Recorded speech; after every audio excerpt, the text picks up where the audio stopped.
एक बात बताऊं, अरे सबसे बातें करते हो, कभी थोड़ा वक्त निकाल कर अपने अल्लाह से भी कुछ, हाँ अपने अल्लाह से भी कुछ, अपने अल्लाह से भी कुछ सरगोशियों का शरफ हासिल कर लो। इस माना में अपने अल्लाह की बारगाह में मुसल्ले पे बैठो, वुजू करके 2 रकत नफिल पढ़ो और उससे कहो अल्लाह मेरी रोजी नहीं चल रही है, मेरी रोजी का मामला दुरुस्त कर दे, मेरी बेटी को रिश्ते नहीं आ रहे हैं, मेरी बेटी के रिश्ते का मामला कर दे, अल्लाह पाक मैं परेशान हूं, मेरी परेशानी दूर कर दे, मेरा भाई जेल में उसे छुड़ा दे। आपसे पूछता हूं, आपका अल्लाह तो आपकी शहरत से ज्यादा करीब है। अरे पीर साहब बिलासपुर में रह सकते हैं, पीर साहब मालेगांव में रह सकते हैं, पीर साहब मुरादाबाद में रह सकते हैं, लेकिन अल्लाह साहब कहां? अल्लाह साहब तो शहरत से ज्यादा करीब है, हमारी जान से ज्यादा करीब है। अरे वजीफे लेने के लिए 300-300 किलोमीटर का सफर तय कर रहे हो, आंसुओं को पेश करने से बड़ा वजीफा क्या है? अल्लाह की बारगाह में अर्जियां लगाना सीखो। हमारा मजहब यहूदी और ईसाइयों का नहीं है कि राहिब को पकड़ के ले जाएंगे तो ही काम बनेगा, अरे फादर को ले जाएंगे तो ही काम बनेगा। हमारे आदर फादर किसी की जरूरत नहीं है, हमारे यहाँ बस इतना है, जहां बैठे हो वहीं उसके महबूब का वसीला पेश करके अपनी बात अर्ज करो। वो सुनता भी है और वो जानता भी है और वो मसाइल को हल भी करता है। मुझे कोई एक बंदा खड़े होकर बताए किसका मसला ऐसा है जो अल्लाह हल नहीं कर सकता? बताओ, अगर मुसलमान हो तो मुझे बताओ कौन सा बड़ा मसला ऐसा है जो मेरा अल्लाह हल नहीं कर सकता? है कोई ऐसा मसला? अरे मसाइल तुम्हारे लिए मुश्किल है, उसके लिए कोई मुश्किल नहीं है, उसके लिए कोई, अल्लाह को मानो, अल्लाह से दूर हो गए हो। मेरी बहनों, और ताबीज गंडों के चक्कर में पंडित और पुजारियों के घर तक जाने वाली औरतों, आबरू को दांव पे लगाने वाली औरतों, मेरी बहनों, अरे तुम्हारा अल्लाह तो तुम्हारी शहरत से ज्यादा करीब है। पुकार के देख राबिया बशरी की तरह, पुकार के देख आयशा सिद्दीका की तरह, पुकार के देख फातिमा ज़हरा की तरह, फिर वो मदद ना आए तो फिर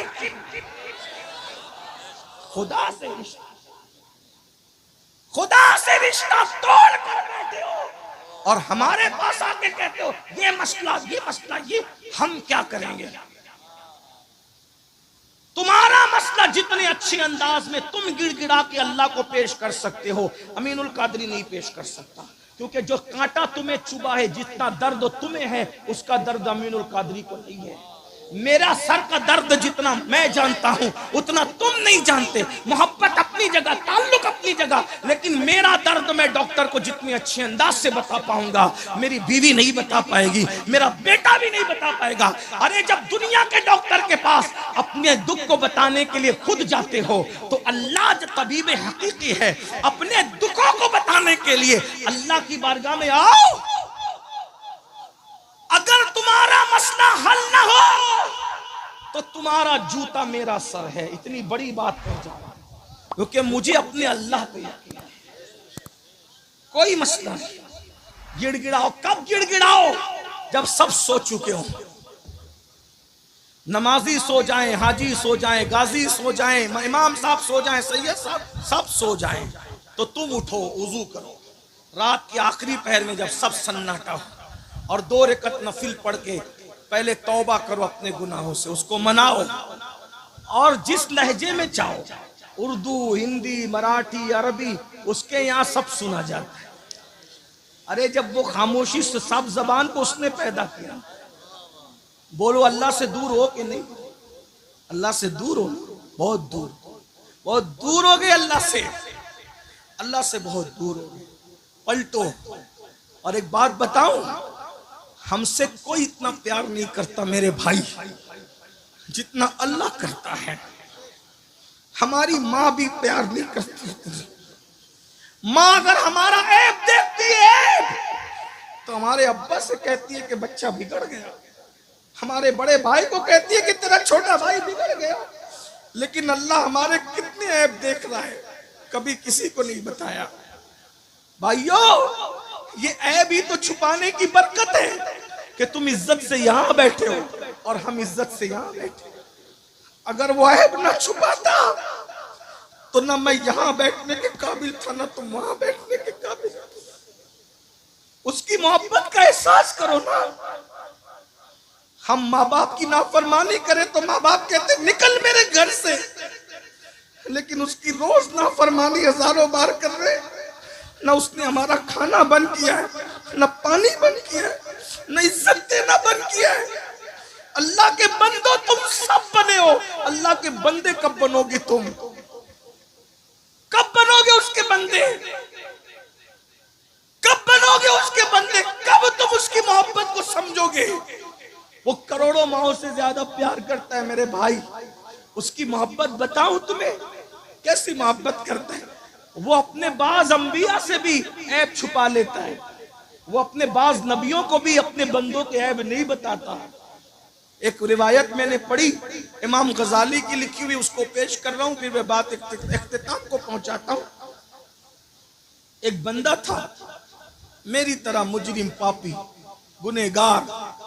याद रखना, 5 वक्त की नमाज भी पढ़ के कभी अपने आप को नेक मत समझना। दाढ़ी रख के भी कभी जो नेक अपने आप को समझे उससे बड़ा पापी कोई नहीं। इसका ख्याल करना। हमेशा अपने आप को पूरी मखलूक में सबसे ज्यादा गुनहगार समझा करो। ये आजिज़ी आपके पास, और हम तो ही गुनहगार। नेक लोगों को गुनहगार समझने का हुक्म है, हम तो ही गुनहगार। 40 साल तक उसने अल्लाह का कभी नाम भी नहीं लिया। हमारी तरह हमारे भी कई हफ्ते गुजर जाते हैं, अल्लाह का नाम कभी नहीं लेते। 3-3 घंटा फिल्म देखते हैं, अल्लाह का नाम नहीं लेते। दूर है अल्लाह से, बहुत दूर है। 40 साल तक अल्लाह का नाम नहीं लिया। अल्लाह ताला ने उस बस्ती में बारिश बंद कर दी। मूसा अलैहिस्सलाम का जमाना था, सारी पब्लिक आई अल्लाह के पैगंबर के पास। मूसा, बारिश बंद हो गई, खेत सूख गए, दरिया नाले नदी सब सूख गए, चलो ना दुआ करो। हजरत मूसा अलैहिस्सलाम ने कहा ऐलान करो, कल जाएंगे, दुआ करेंगे, शहर के किनारे पे जाके गिड़गिड़ाएंगे, अल्लाह से मांगेंगे। 70,000 पब्लिक जमा हो गई, पानी की जरूरत सबको थी। शहर के किनारे पे पहुंचे, अल्लाह के कलीम ने हाथ उठाए, हाथ उठा के कहा अल्लाह बारिश बरसा दे, बारान रहमत का नुज़ूल कर दे। अल्लाह ने कहा तेरी दुआ कबूल है मेरे प्यारे, कर दूंगा, लेकिन आज नहीं। क्यों? अभी नहीं। क्यों? कलीम थे, क्यों कह दिया? क्यों? इसलिए कि 70,000 के इस मजमे में एक बंदा है जिससे मैं नाराज हूं, उसी की वजह से बारिश रोक दी है, उसको बाहर करो। वो बाहर निकलेगा तो बारिश करूंगा, वरना नहीं करूंगा, नाराज हूं उससे। कहते हैं नाराज भी तो अपनों ही से हुआ जाता है।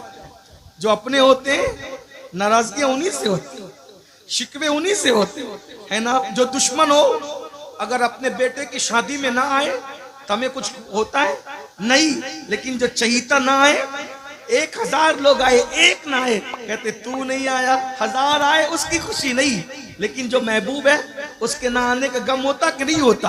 अल्लाह गमों से पाक है, अल्लाह हर नफा नुकसान से पाक है, लेकिन कुछ बातें मिलाने को नहीं, सिर्फ समझाने को की जाती है। इरशाद हुआ उससे नाराज है मूसा, 40 साल तक मेरा नाम तक नहीं लिया उसने, नाफरमानी करता रहा, नाराज है, निकालो उसको, भगाओ उसको यहाँ से।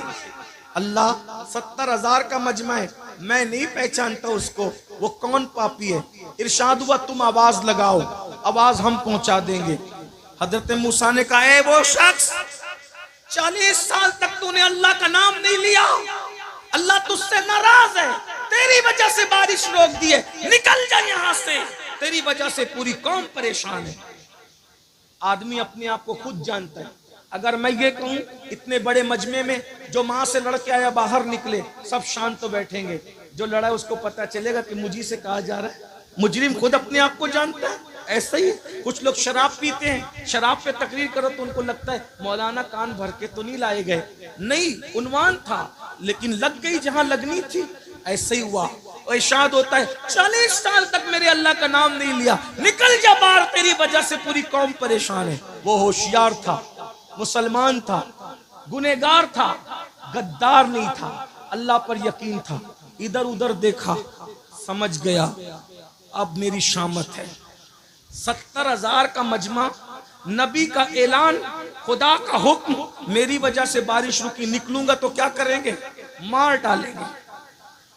क्या किया, अल्लाह अल्लाह है, चादर उठाई, सर पे डाला, मुंह छुपाया और छुपा के कहता है मौला एहसास हो गया तू मुझसे प्यार कितना करता है, मैं तो तुझे भूला, लेकिन तूने मुझे नहीं भूला।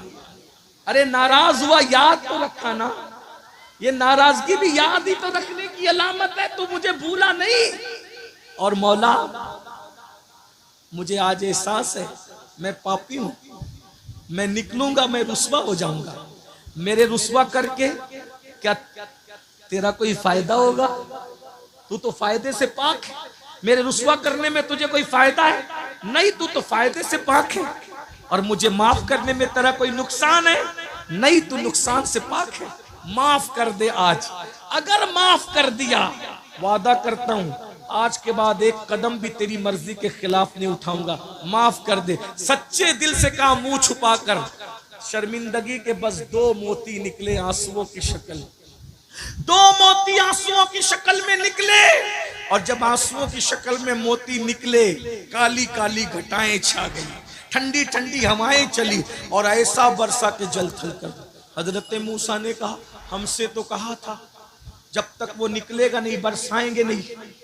क्यों बरसाया? कैसे बरसाया? महबूब थे ना, कलीम थे, बोल पड़े। इरशाद हुआ, मूसा जिसकी वजह से रोका था उसी के सदके में बरसा दिया, उसी के सदके में बरसा दिया। अर्ज की मरदूद एक लम्हे में महबूब हो गया। कैसे?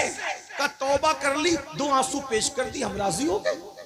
उसने कहा कि एक लम्हा एक भी अब आपकी मर्जी के खिलाफ नहीं चलेंगे, राजी हो जा। राजी हो गए, माफ कर दिया, उसी के सदके में बरसा दिया। अब बड़ी बात, उससे बड़ी, माफ तो हो गया वो।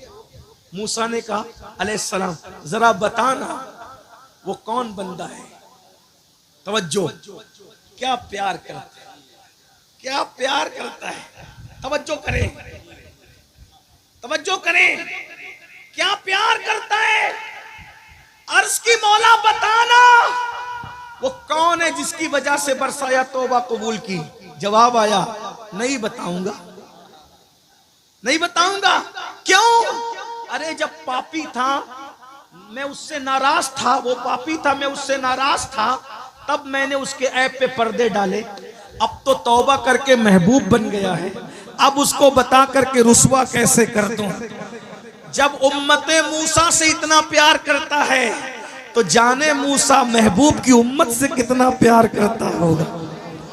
उसका प्यार महसूस करो ना। आओ उसके घर, सबके घर जाते हो ना, उसके घर भी आओ ना। सबके पास तोहफे देते हो ना, उसको भी तोहफे दो ना। उसको तोहफा देने का तरीका तो बताया, आंसू पेश करो। 50 रुपए किसी गरीब को दे दो, अल्लाह मैं तुझे तो कुछ नहीं देता, ये तेरे नाम पे किसी गरीब को दे रहा हूं। किसी को खाना खिला दो, तेरे नाम पे किसी को कपड़े पहना रहा हूं। किसी को राशन भर दो, खा के जो सुकून नहीं मिलता वो खिला के ना मिले तो फिर कहें। एक दिन किसी ने मौला अली से कहा, अली अल्लाह ने ये हाथों में जोड़ पैदा किए, जोड़, अगर ये जोड़ पैदा नहीं होते तो इस तरह लुकमा नहीं जाता ना। तो मौला अली कहते अगर जोड़ नहीं होता तो अली को ज्यादा मजा आता। ये जोड़ है तो भी मजा है, लेकिन नहीं होता तो भी ज्यादा मजा आता। कहा वो क्यों? कहा जोड़ है तो लुकमा यूं आता है, नहीं होता तो यूं जाता है। और यूं आने के बाद बदबू बनता है, और यूं जाने के बाद जहन्नम से निजात का जरिया बनता है। गौसे पाक कहते मैंने नेकियों के दफ्तर को उलट पलट कर देखा, खाना खिलाने से बड़ी मुझे कोई नेकी नजर नहीं आई। इसीलिए देख लो, गौस पाक के यहाँ भी लंगर, गरीब नवाज के यहाँ भी लंगर, साबिर पाक के यहाँ भी लंगर, बाबा फरीद के यहाँ भी लंगर, वारिस पाक के यहाँ भी लंगर। ये अल्लाह वाले खाने वाले नहीं थे, खिलाने वाले थे। जब तक खिलाता था मुसलमान उस वक्त तक बहारें थी। जब से खाना शुरू किया, अब तो मस्जिद का चंदा भी खा ले रहे हैं, अब तो मदरसों का चंदा भी खा ले रहे हैं, अब तो हज के टूर शुरू करके हज का पैसा भी इतना खा रहा है मुसलमान, सूद भी खा रहे हैं, सब खा रहा है। इसलिए बर्बाद है। हंसने की बात नहीं, तौबा करें। बात खत्म करूं, अस्तगफिरुल्लाह, बात खत्म करूं। यजीद के बारे में, जिस लड़की के साथ उसका चक्कर था, यही बात चल रही थी, बात दूसरी निकल आ गई, बात खत्म कर रहे हैं। तो उस लड़की ने सरजोन से कहा कि मैं उसको काम तमाम कर दूंगी। यजीद को उसने वर्गलाया कि जंगल जाएंगे और खूब ऐश करेंगे। यजीद घोड़ा लेके अकेला जंगल में आ गया। उसके पीछे बैठ गई वो लड़की और इतना जोर से उसने घोड़ा दौड़ाया पूरे जंगल में, यजीद हाँप गया। और जब बहुत हाँप गया और पानी पानी चिल्लाया तो मशकीज़ा घोड़े पे लटक रहा था, उसने लात मार के यजीद को गिराया। और जब यजीद पानी के लिए पानी पानी चिल्ला रहा था तो उसके सीने पे वो लड़की खड़ी हो गई और खंजर निकाला। कहा, तू मेरे साथ शादी करेगा बदबख्त? जो अपने नबी के नवासे का ना हुआ वो मेरा ईसाई का क्या वफादार हो सकता? ये जुल्म की, जालिम की मौत है। ये जालिम की, जुल्म से तौबा करो। इमाम हुसैन जुल्म के खात्मे की शख्सियत का नाम है, जुल्म के खिलाफ खड़ी होने वाली हस्ती। और जब उसको काटने के बाद सरजून के साथ जो गायब हुई, उसके बाद ना सरजून का पता चला ना उस लड़की का पता चला। यजीद को लोगों ने ढूंढा, नहीं मिला, कहीं तक ढूंढा, नहीं मिला। बिल आखिर कई दिनों के बाद लोग जंगल में गए तो देखा कि लाश में कीड़े चल रहे थे, बदबू आ रही थी। उसी हालत में उसको लाया गया और इबरतनाक अंदाज से उसकी तदफीन हुई। ये इमाम हुसैन उस हस्ती का नाम है जिसने जुल्म के खिलाफ आवाज उठाई है। इसलिए जुल्म की तरफ मत जाओ। अगर सच्चे हुसैनी है, औरतों पे जुल्म मत करो, बच्चों पे मत करो, पड़ोसियों पे मत करो, इमामों पे भी मत करो। अगर ट्रस्टी लोग मौजूद है तो वो सुन लें। आपके यूपी में, आपका यूपी कह रहा हूं आज, वरना हर रियासत हमारी है, लेकिन बात बड़ी कहने लगा इसलिए आपका यूपी कह रहा। आपके यूपी में 5 लाख तो जलसे पे खर्च करते हो, लेकिन इमाम की तनख्वाह नहीं बढ़ाते तुम लोग। जो इमाम महीने भर तुम्हारे बच्चों के कान में अजान से लेके तुम्हारे बाप की मैयत तक और तीजे और 10वें की फातिहा तक हर वक्त तुम्हारे घर पे खड़ा है, आज वो इमाम को 10,000 12,000 देते हो। इमामों की तनख्वाह कम से कम इतनी होना चाहिए कि वो सुकून के साथ अपने घर का खर्चा चला सके। जब तुम तनख्वाह नहीं देते, वो घरों घर जाते हो ट्यूशन पढ़ाने, कहीं किसी की किराना दुकान पे काम करते, कहीं किसी टायर की दुकान पे काम करते। मुसलमानों 5-10 लाख तुम जलसे में खर्चा करते हो और इमामों की तनख्वाह नहीं बढ़ाते। और ऐसे ट्रस्टी लोग बन करके बैठे हैं, चंदे से देना है, फिर भी उन्हें दुख होता है इमाम की तनख्वाह बढ़ाने पे। जब चंदा करके ही देना है तो कम से कम 25,000 तनख्वाह दो। क्यों? तुम्हारा बेटा आइसक्रीम खाना चाहता है तो इमाम का बेटा आइसक्रीम नहीं मांगता होगा? तुम्हारी बेटी, तुम्हारी बीवी शादी के मौके पे नया ड्रेस मांगती है तो इमाम साहब की बीवी को हक नहीं है नया ड्रेस पहनने? इसीलिए हो क्या रहा है पता है? मुकर्रिर तो हमारे यहाँ बहुत मिल रहे हैं, नातखां तो बहुत मिल रहे हैं, नाजिम तो बहुत मिल रहे हैं, लेकिन अच्छे इमाम नहीं मिल रहे हैं। क्योंकि हम मुकर्रिरों की इज्जत कर रहे हैं, उनको अच्छा नजराना दे रहे हैं, नातखानों की इज्जत कर रहे हैं, उनको अच्छा नजराना दे रहे हैं। नकीब आता है, सिर्फ झूठ बोलने आता है तुम्हारा नकीब। बड़ी माजरत के साथ सब नकीबों की बात नहीं कर रहा हूँ। आसिफ भाई आपसे माफी चाहते हुए, जुनेद भाई आपसे माफी चाहते हुए, ज्यादातर अफसान भाई झूठ बोलने का 25,000 लेता है। वो हर आलिम अल्लामा, हर पीर शेखुल मशाइख, हर पीर कुतुबुल अक्ताब, हर मजार में सोया हुआ नंगा धड़ंगा रहमतुल्लाह अलैह रदी अल्लाह अन्हु, जो रमजान शरीफ के रोजे भी नहीं रखता था, उसका भी तुम उर्स मनाते हो जालिमों। और नाजिम को बुलाते हो और वो भी झूठी झूठी करामतें गढ़ के झूठ बोलने का 25,000 लेता है और उसको तुम 25 और 30,000 देते हो। और इमाम नमाज पढ़ाता है, उसको नमाज पढ़ाने पर भी 25,000 देने की तुम्हारे अंदर हिम्मत नहीं है। इसलिए अब तुम्हें अच्छे इमाम नहीं मिलते। भाइयों, हर मदरसे पढ़ने वाला बच्चा सोचता है मुकर्रिर बनूंगा, नातखा बनूंगा, नाजिम बनूंगा, पीर बनूंगा, इमाम नहीं बनूंगा। एक वक्त आएगा तुम्हें अच्छे इमाम नहीं मिलेंगे, मसाइल जानने वाले इमाम नहीं मिलेंगे।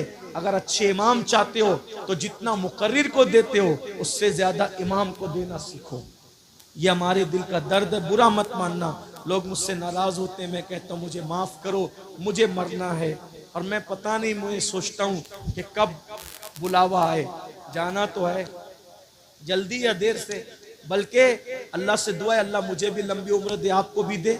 मगर इतना कहता हूँ, आशिक लोगों को मदीने जाने से ज्यादा खुशी मर जाने पर है, क्योंकि हमें यकीन है, यकीन मदीने जाओ तो गुंबद नजर आता है और जब मर जाएंगे तो गुंबद वाला नजर आएगा।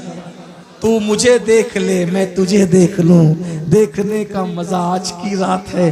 कब्र में क्या मजा आएगा, इतने करीब से हुजूर का दीदार करेंगे। अगर वो राजी है तो आज फूले न समाएंगे कफन में आसी। कब्र की रात है, कब्र की शब है, किस गुल से मुलाकात की रात। आपकी तलत को देखा जान दी, कब्र में पहुंचा तो देखा आप हैं। हज कब्र में लहराएंगे ता हश्र चश्मे नूर के, जलवा फरमा होगी जब तलत रसूलुल्लाह की। खाक होकर इश्क में आराम से सोना मिला, जान की एक सीर है उल्फत रसूलुल्लाह की। क्या मैं तो उम्मीद कर सकता हूँ आज हम सब तौबा कर लेंगे? सब तौबा करते हो? तैयार हो? आज से अल्लाह से वफा करोगे, अल्लाह से सुलह करोगे कि नहीं करोगे? बोलो करेंगे इंशाअल्लाह। मस्जिदें आबाद करेंगे इंशाअल्लाह। हाथ उठा के अल्लाह को गवाह बनाए, उसके रसूल को गवाह बनाए, इमाम हुसैन के नाम पे हाथ उठा के वादा करें। नमाज की पाबंदी करोगे इंशाअल्लाह? बोलो सब वादा करते हो नमाज पढ़ोगे इंशाअल्लाह? आज से हराम खाना छोड़ोगे इंशाअल्लाह? औरतों पे पाप की नजरें डालना छोड़ोगे इंशाअल्लाह? जो जो चीजें हुजूर को, इमाम हुसैन का दिल दुखाती उससे बचेंगे इंशाअल्लाह? ढोल बाजे तमाशों से बचेंगे इंशाअल्लाह? शादियों में डीजे लगाने से बचेंगे इंशाअल्लाह? खतना हो, शादी हो, तीजा हो, चहलुम हो, अजमत रसूल के जलसे करेंगे इंशाअल्लाह? हश्र तक डालेंगे हम पैदाइश मौला की धूम, मिस्ल फारस नजद के किले गिराते जाएंगे, खाक हो जाएं अदू चल कर मगर हम तो रजा, दम में जब तक दम है जिक्र उनका सुनाते जाएंगे। गुफ्तगू के दरमियान कोई गलती हो तो अल्लाह ताला माफ कर दे। अस्तगफिरुल्लाह रब्बी मिन कुल्ली ज़ंबिन व अतूब